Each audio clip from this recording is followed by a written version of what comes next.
चलिए, तो आज की क्लास आपकी किसकी होगी? पॉलिटी की। यानी इससे पहले हमने आपको क्या पढ़ाया था? पॉलिटी में जो आपका टॉपिक कराया था वो था क्या आपका?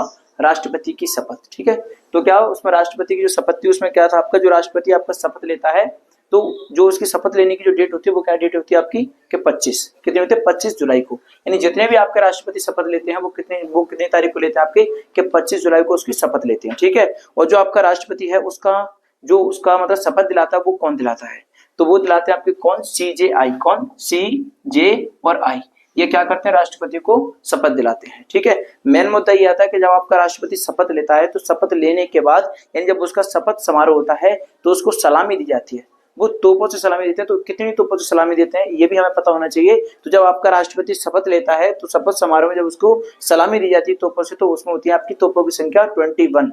यानी कि राष्ट्रपति की शपथ ग्रहण करने के समारोह में राष्ट्रपति को क्या करते हैं? 21 तोपों की सलामी दी जाती है। ठीक है, तो अब आपका पहला क्वेश्चन ये था कि जैसे राष्ट्रपति शपथ लेते तो वो कितनी तारीख को लेते हैं? तो 25 जुलाई। फिक्स है ये। उसके बाद में ये अगर कोई पूछे आपसे, ये बताइए जो राष्ट्रपति शपथ लेता है वो कहाँ लेता है? तो कहाँ लेता है? वो संसद भवन में। ठीक है, ये आपका निश्चित है कि संसद भवन में लेगा और 25 जुलाई को शपथ लेगा, क्योंकि ज्यादातर जितने भी राष्ट्रपति आपके हैं उन्होंने 25 जुलाई को ही आपकी शपथ ली है। ठीक है, उसके बाद में शपथ समारोह हो गया। यानी जो आपके उसमें जो जिसका शपथ समारोह होता है उसमें कौन कौन आता है आपके? जैसे उपराष्ट्रपति आते हैं आपके, प्रधानमंत्री आएंगे आपके, लोकसभा के अध्यक्ष आएंगे, ये सारे सब आते हैं उसमें। ठीक है, और जो राष्ट्रपति शपथ लेगा, शपथ लेने का जो आपका समारोह होगा उसमें आपको उसको 21 तोपों की सलामी दी जाएगी। ठीक है, उसके बाद में देखिए आज जो हम पढ़ने वाले आज क्या पढ़ेंगे? आपके राष्ट्रपति का महाभियोग पढ़ेंगे। क्या? राष्ट्रपति का महाभियोग। ठीक है, शपथ के बारे में आपको पता चल गया, फिर आप और उसको डिटेल में एक्सप्लेन करना। उसके बाद देखिए क्या आपका हम पढ़ेंगे क्या? राष्ट्रपति का महाभियोग। अब राष्ट्रपति के महाभियोग के बारे में जानने से पहले एक काम करते हैं। जो राष्ट्रपति का महाभियोग है इसका मतलब क्या? प्रावधान।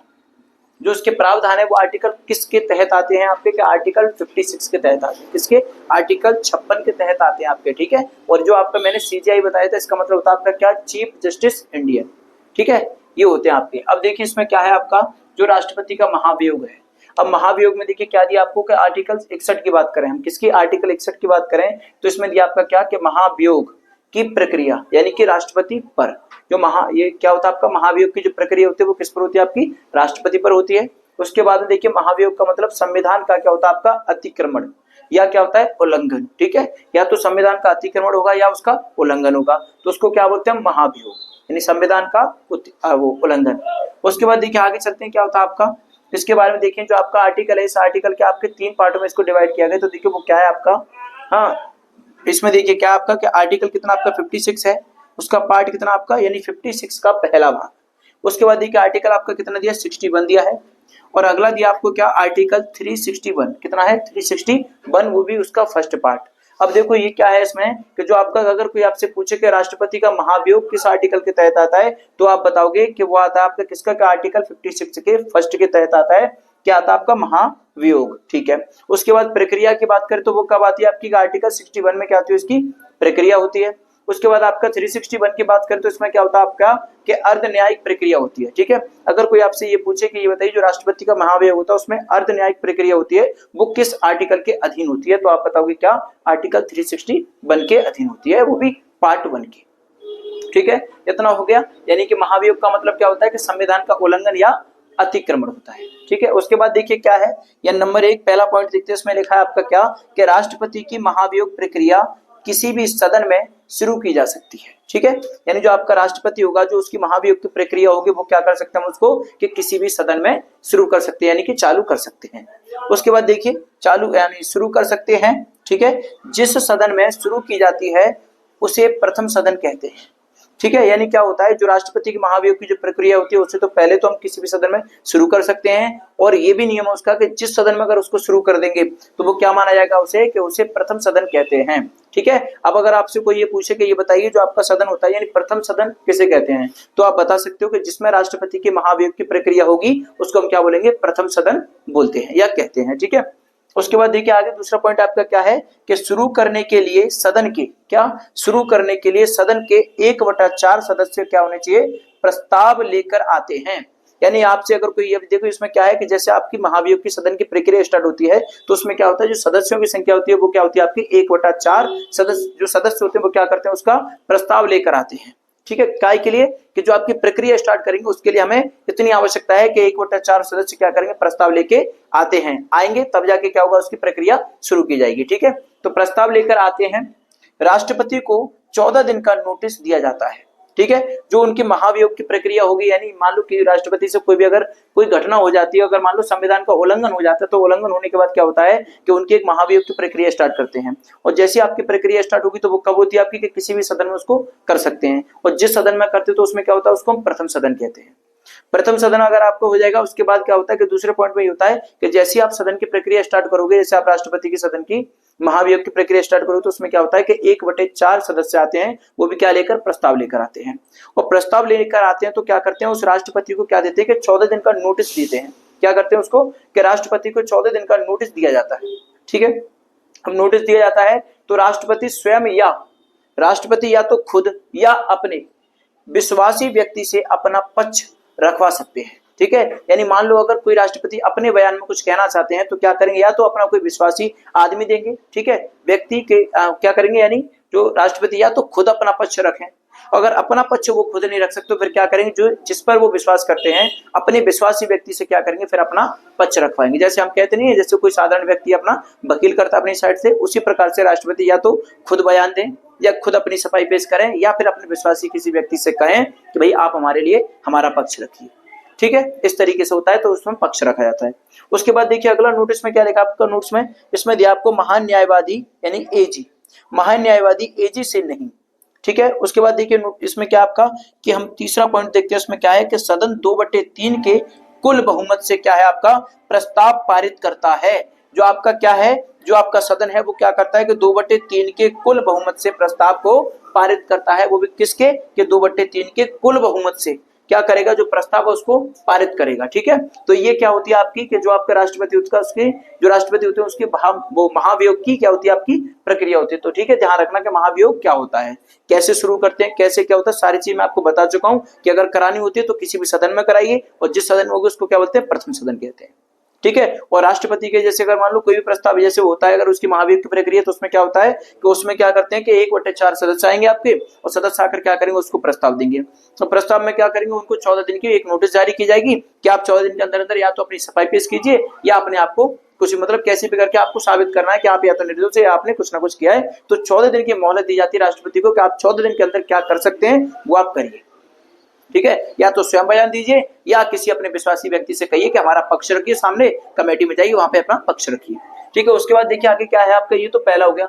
अब दूसरा सदन की बात करें हम कि दूसरा सदन क्या है, देखिए आपका कि दूसरा सदन अपने जो दूसरा सदन होता है वो क्या करता है अपने के 2/3 के कुल बहुमत से प्रस्ताव पारित करता है। क्या होता है कि वो दूसरा सदन होता है जो क्या करता है 2/3 के कुल बहुमत से प्रस्ताव को पारित करता है। ठीक है, उसके बाद देखो प्रस्ताव पारित होते ही जो प्रस्ताव होता है उसको पारित होते ही राष्ट्रपति को क्या करते हैं, हटा हुआ मान लिया जाता है। ठीक है, जैसे आपका प्रस्ताव पारित होगा और प्रस्ताव पारित होते फिर क्या होगा, वो राष्ट्रपति पद पर नहीं रहेंगे, उनको राष्ट्रपति पद से क्या हो जाए कि हटा हुआ मान लेते हैं कि अब ये राष्ट्रपति नहीं हमारे इसका। ठीक है, वो भी कब, जब प्रस्ताव पारित होगा। अगर प्रस्ताव पारित नहीं होगा तब तक वो राष्ट्रपति के पद पर है, ये मानना पड़ेगा। और जैसे प्रस्ताव आपका पारित होगा तो फिर क्या करेंगे, उसको राष्ट्रपति के पद से हटा हुआ माना जाता है।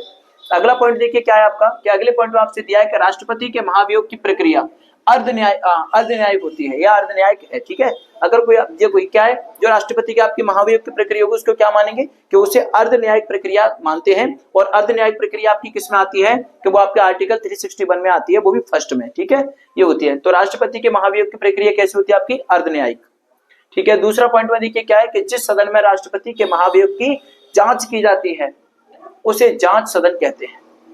ठीक है, आपको दो क्वेश्चन प्राप्त हुए कि पहला ये कि जहां पर उसकी प्रक्रिया होगी, जहां पर उसकी महाभियोग की जो आप क्या होते हैं उसको कि प्रक्रिया होती है, उसको जिस सदन में उसको बोलते हैं एक तो प्राथमिक सदन, और जिसमें क्या होता है कि जिस सदन में राष्ट्रपति की आपकी महाभियोग की जांच होती है उसको क्या बोलते हैं, हम जांच सदन भी कहते हैं। ठीक है, तो आपको याद रखना है उसको क्या बोलते हैं, जांच सदन कहते हैं, और इसमें क्या बोलते हैं उसको प्रथम सदन कहते हैं, ये आपको याद रखना है। ठीक है, हो गया। उसके बाद देखिए अगला पॉइंट में क्या आपका कि राष्ट्रपति के महाभियोग में जो राष्ट्रपति होता है उसके महाभियोग में भाग लेने वाले सदस्य।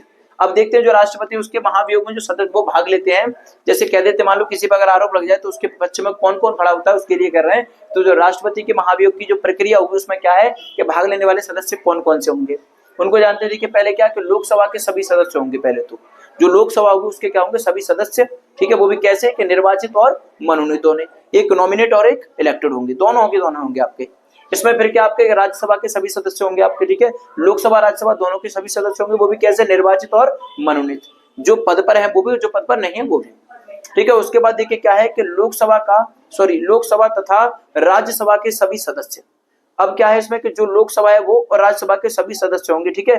उसके बाद देखिए क्या है कि राष्ट्रपति के महाभियोग में कौन भाग नहीं लेते, ठीक है। पहले तो ये था कि राष्ट्रपति की जो महाभियोग की प्रक्रिया होगी उसमें कौन कौन भाग लेगा, तो आपके लोकसभा राज्यसभा इन दोनों के क्या होंगे, सदस्य जितने भी होंगे वो सभी इस प्रक्रिया में भाग लेंगे, उनके पक्ष में उनकी मदद करेंगे। लेकिन दूसरा क्या है, वो दूसरा पॉइंट क्या है हमारा कि राष्ट्रपति के महाभियोग की प्रक्रिया में कौन भाग नहीं लेता है, उसका भी जानना जरूरी है। तो देखिए पहले नंबर क्या कि नंबर 1 राज्य और जो एमएलए होते हैं वो भाग नहीं लेंगे, ठीक है। और दूसरा क्या आपका यूटी, ये भी भाग नहीं लेंगे, ठीक है।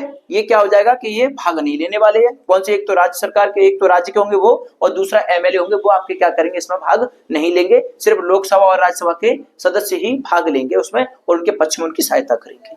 अगला पॉइंट क्या है, देखिए कि भारत में क्या है आपकी, भारत में आज तक किसी भी राष्ट्रपति के खिलाफ महाभियोग नहीं लाया गया, ठीक है।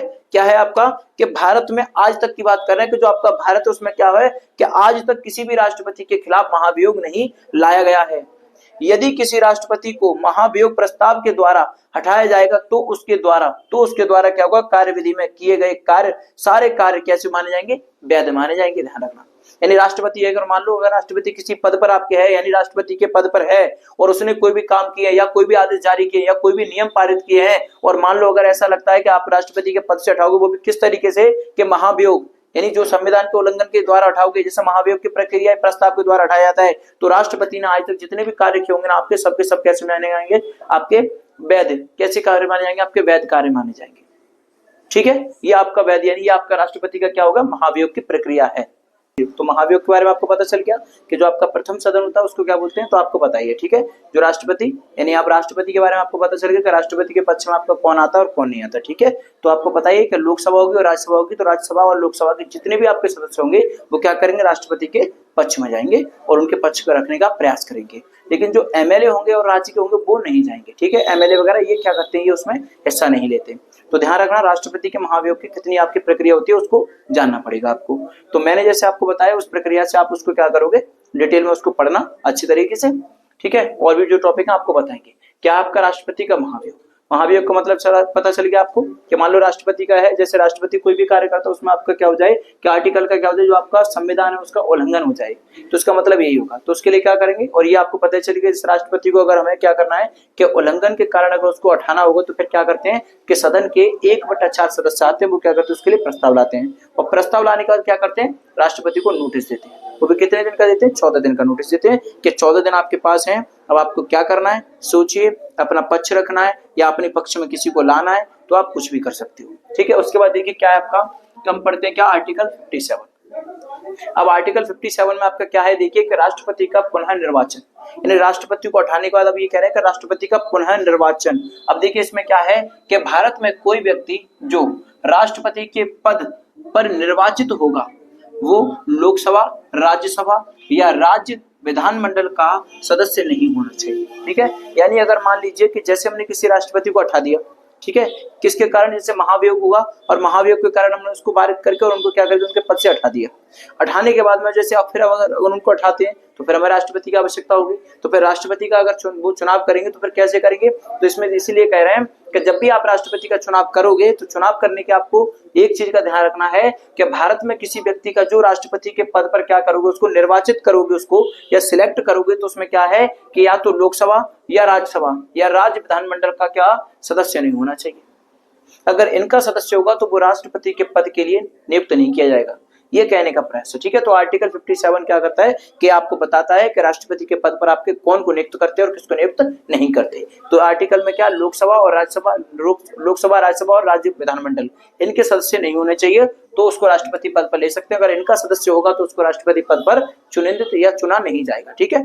आगे देखते हैं क्या है, देखिए कि वह लाभ के पद पर ना हो, ठीक है। यानी एक तो सदस्य ना हो और दूसरा क्या कि वह लाभ के पद पर ना हो।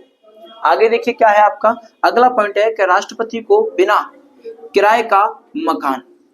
ठीक है, यानी क्या है कि जो राष्ट्रपति होता है तो राष्ट्रपति को बिना किराए के मकान, ठीक है, बिना किराए का मकान मिलता है, और वो भी क्या, राष्ट्रपति भवन, बिना किराए का। अगला देखिए पॉइंट क्या है कि राष्ट्रपति के वेतन का निर्धारण संसद करता है। ठीक है, यानी आपको पता होना चाहिए जो आपका राष्ट्रपति है, जो उसको वेतन मिलता है, जो उसको सैलरी मिलती है, तो उसका निर्धारण कौन करता है, तो जो राष्ट्रपति हैं उनके वेतन का निर्धारण आपका कौन करता है, कि संसद करता है। कौन करता है उसका वेतन का निर्धारण, कि संसद करता है। ठीक है, आगे देखिए क्या है कि संसद क्या करता है, उसकी जो सैलरी होती है, वेतन, उसका निर्धारण करता है। निर्धारण करने के बाद देखिए क्या है कि वर्तमान समय में राष्ट्रपति को 5 लाख रुपए वेतन प्राप्त होता है। कितना, जो राष्ट्रपति का जो आपका वेतन है वर्तमान समय वो कितना है उसका, कि 5 लाख रुपए वेतन प्राप्त होता है। ठीक है, तो राष्ट्रपति की आपको सैलरी पता चली कितने के, 5 लाख, और इनकी जो सैलरी होती है उसको जो आपका निर्धारित करता है वो कौन करता है, आपका, कि संसद करता है। ठीक है, तो संसद क्या कर रहे हैं, निर्धारित कर रहे हैं। और वर्तमान के जो आपके राष्ट्रपति हैं, राष्ट्रपति को कितना वेतन मिलता है आपको, कि 5 लाख रुपए प्राप्त होते हैं। आगे देखिए क्या है नोट पॉइंट में, कि राष्ट्रपति की क्या, कि राष्ट्रपति की उपलब्धियों या वेतन में उसकी पदाविधि के दौरान, यानी पदाविधि के दौरान किसी प्रकार की कटौती नहीं की जा सकती है और नहीं किया जा सकता है। ठीक है, यानी क्या है, जो आपके राष्ट्रपति हैं उनकी जो उपलब्धियां हैं या उनका वेतन है, तो उसकी मान लो जैसे आपकी पदाविधि के दौरान अगर कोई भी चीज है तो क्या करते हैं कि किसी प्रकार की कटौती नहीं की जाएगी। ठीक है, जो उनका वेतन है उनको पूर्ण मिलेगा, उनमें कोई कटौती नहीं होगी, कुछ भी कटौती नहीं हो सकती। ठीक है, तो ध्यान रखना, यही कह रहे हैं कि नोट पॉइंट में आपको साफ दिया है कि राष्ट्रपति है आपका, कि उपलब्धियां या वेतन में, उपलब्धियां हो या वेतन में क्या होगा, उनकी जो पदाविधि के कारण जो उनका वो होता है उसमें क्या है कि किसी प्रकार की कटौती नहीं की जा सकती। क्लियर। उसके बाद देखिए किसी प्रकार की कटौती नहीं की जा सकती। उसके बाद क्या आपका, कि राष्ट्रपति को प्राप्त उपलब्धियों पर किसी प्रकार का कर नहीं लगाता, और ना ही जो राष्ट्रपति होते हैं, एक तो राष्ट्रपति को क्या, ना तो उनको वेतन में कोई कटौती, ना उनकी उपलब्धियों में कोई कटौती, और दूसरा क्या होता है कि राष्ट्रपति जो होता है आपका, उसके प्राप्त जो उपलब्धियां होती हैं किसी प्रकार का क्या होता है, उन पर कर नहीं लगाते, यानी कि टैक्स पे नहीं करना पड़ता। ठीक है, तो इतनी सारी चीजों से कि पहले राष्ट्रपति को क्या मिलता है, कि बिना किराए का भवन मिलता है या मकान मिलता है। ठीक है, दूसरा क्या है कि राष्ट्रपति के वेतन जो होता है वो निर्धारित कौन करता है, आपका संसद करता है। ठीक है, जो आपके वर्तमान में जो राष्ट्रपति उनका जो वेतन है वो कितना प्राप्त हुआ उनको, कि 5 लाख रुपए उसको वेतन प्राप्त हुआ। ठीक है, और राष्ट्रपति क्या है कि किसी भी चीज में क्या होगा, राष्ट्रपति की कोई कटौती नहीं कर सकते, और दूसरा राष्ट्रपति को कोई भी टैक्स पे नहीं करना पड़ेगा। ओके, आगे क्या है देखिए अगला आपका, क्या आपका आर्टिकल आपका क्या है 62 यानी कि 62। इसमें क्या दिया है कि यदि राष्ट्रपति का पद किसी परिस्थिति में, जो आपके राष्ट्रपति हैं अगर उनका पद किसी भी परिस्थिति में रिक्त हो जाता है तो नया राष्ट्रपति 5 वर्ष के लिए चुना जा सकता है। ठीक है, यानी मान लो कि राष्ट्रपति जो है आपकी जो परिस्थिति होती है, अगर कोई भी परिस्थिति ऐसी बन जाती है कि जिसमें राष्ट्रपति का पद क्या हो जाए, रिक्त हो जाए, यानी कि खाली हो जाए, तो फिर क्या करेंगे, अगर नया राष्ट्रपति चाहिए तो हम क्या कर सकते हैं कि नए राष्ट्रपति के रूप में 5 वर्ष के लिए उसको चुना जा सकता है। वो भी कैसे, कि संपूर्ण कार्यकाल के लिए चुनते हैं। यानी किसी भी व्यक्ति को आपको अगर मान लो जैसे कोई भी आपकी घटना या कोई परिस्थिति ऐसी बनती है कि जिसमें हम राष्ट्रपति को क्या, कि राष्ट्रपति का पद खाली रह जाए, तो फिर राष्ट्रपति की आवश्यकता पड़ेगी, तो फिर क्या करेंगे उसके लिए, कि राष्ट्रपति की जब जरूरत होगी तो उसके लिए क्या करेंगे कि किसी व्यक्ति, जैसे नया राष्ट्रपति हमें बनाना है तो नए राष्ट्रपति की जैसे हम क्या करेंगे उस पर नियुक्ति करेंगे, तो उसके लिए क्या करेंगे, जिसको भी करेंगे उसको 5 साल के लिए क्या करेंगे, चुनेंगे या नियुक्त करेंगे, लेकिन कैसे, कि संपूर्ण कार्यकाल के साथ में उसको नियुक्त किया जाएगा। ठीक है, ये आपके राष्ट्रपति हैं। तो राष्ट्रपति की आपको पता चल गया कितने पॉइंट है, कि पहला आपको पता ही चल गया कि राष्ट्रपति का महाभियोग का मतलब होता है कि संविधान का उल्लंघन होता है। ठीक है, तो प्रथम सदन क्या होता है, कि जहां पर आपके राष्ट्रपति की प्रथम क्या होती है, कि महाभियोग की प्रक्रिया होती है, उसको क्या बोलते हैं, प्रथम सदन कहते हैं उसको। ठीक है, प्रथम सदन हो गया। उसके बाद में अगर मान लो कोई आपसे कहे कि ये बताइए जांच सदन क्या होता है, तो फिर क्या करोगे, जैसे मान लो आपके राष्ट्रपति की जहां पर जैसे जिस भवन में आपके, जिस संसद भवन में आपकी क्या होता है कि राष्ट्रपति की जांच होती है। ठीक है, तो जांच होती है, अगर जांच की प्रक्रिया होती है तो उसको क्या बोलते हैं हम सेकंड में, तो उसको हम ये भी कह सकते हैं कि ये क्या आपका जांच केंद्र है, क्या है आपका, जांच संसद भवन भी कहते हैं। ठीक है, तो जांच केंद्र भी कह सकते हैं, जांच भवन भी कह सकते हो। ठीक है, जो आपका राष्ट्रपति है, पहला नंबर राष्ट्रपति, अगर जैसे राष्ट्रपति को आपका वेतन प्राप्त होता है तो वो कैसे, कि संसद निर्धारित करेगी, और कितना, जो आपका वर्तमान में है उनको 5 लाख रुपए वेतन प्राप्त होता है। ठीक है, तो ये सारे नियम क्या आपके राष्ट्रपति के हैं। अगर नियुक्ति करनी होगी तो किसी को भी नियुक्त करेंगे, लेकिन क्या करना पड़ेगा उसके लिए, कि ये देखेंगे कि वो राष्ट्रपति आपका कैसा, यानी 5 साल के लिए करेंगे, लेकिन संपूर्ण शक्तियों के साथ उसको बनाया जाएगा। और फिर क्या होता है, अगर राष्ट्रपति को जैसे चुनाव करना है किसी नए उसका सदस्य का, तो क्या करेंगे, या तो वो लोकसभा या राज्यसभा, इनमें से किसी का भी सदस्य नहीं होना चाहिए। अगर सदस्य होगा तो उसको क्या करेंगे, राष्ट्रपति पद पर नहीं चुना जाएगा। अगर इनके अलावा नहीं होता है तो उसको राष्ट्रपति के पद पर क्या करेंगे, नियुक्त करेंगे और एक नया राष्ट्रपति प्राप्त करेंगे। ठीक है। तो ये आपके राष्ट्रपति की क्या हो गई, सारी की सारी डिटेल हो गई। अब ये आपको राष्ट्रपति का, और इसको अच्छी तरह से क्या करोगे आप, लिखोगे, समझोगे और पढ़ोगे, और एक बार पढ़ने के बाद आपको याद हो जाएगा। ठीक है। तो आपको क्या करना है, इस नोट्स को कंप्लीट करिए, इसको नोट करिए, अच्छी तरह से देखिए कि प्रेसिडेंट के बारे में क्या क्या चीज होती है, तो नियुक्ति कैसे होती है आइंदा। अब ये ध्यान रखना कि राष्ट्रपति का महाभियोग क्या होता है, महाभियोग के क्या क्या पॉइंट है आपके, इनको एक एक पॉइंट को अच्छी तरीके से आप देखिए। ठीक है। पॉइंट को नोट कीजिए एक एक करके आप सभी, क्या उसको क्या करना चाहिए, क्या नहीं करना चाहिए, कर लगता है कि नहीं लगता, संसद में क्या होता है, उसको कितने दिन प्राप्त होते हैं, कितने दिन में वो आपका हट सकता है। ठीक है। तो ऐसे ही राष्ट्रपति को पद से हटाना कोई बड़ी वो वैसी बात नहीं है कि राष्ट्रपति को कोई भी आए और आके कह दे कि आप हट जाइए, नहीं हटाते। तो क्या करना पड़ता है कि पहले हमें राष्ट्रपति को क्या करना पड़ता है, एक नोटिस जारी करना पड़ता है, क्योंकि ऐसा होता है मौका सबको दिया जाता है। तो नोटिस जारी करने का इसलिए होता है कि भैया आपको इतने समय दे रहे हैं, इतना टाइम आपके पास है, तो इस टाइम में आप क्या अपने बारे में बताना चाहते हो या अपनी कोई सफाई पेश करना चाहते हो, तो आप क्या कर सकते हो, या अपना पक्ष रख सकते हो। ठीक है। डायरेक्टली किसी को नहीं कहते, और फिर तो वो राष्ट्रपति है इसलिए उनसे तो नहीं कह सकते, इसलिए उनको 14 दिन की क्या दी जाती है, मोहलत दी जाती है, और 14 दिन में वो चाहे तो अपना पक्ष रख सकते हैं, क्योंकि उनकी पार्टी में बहुत सारे लोग हैं, कुछ भी कर सकते हैं। चलिए ठीक है।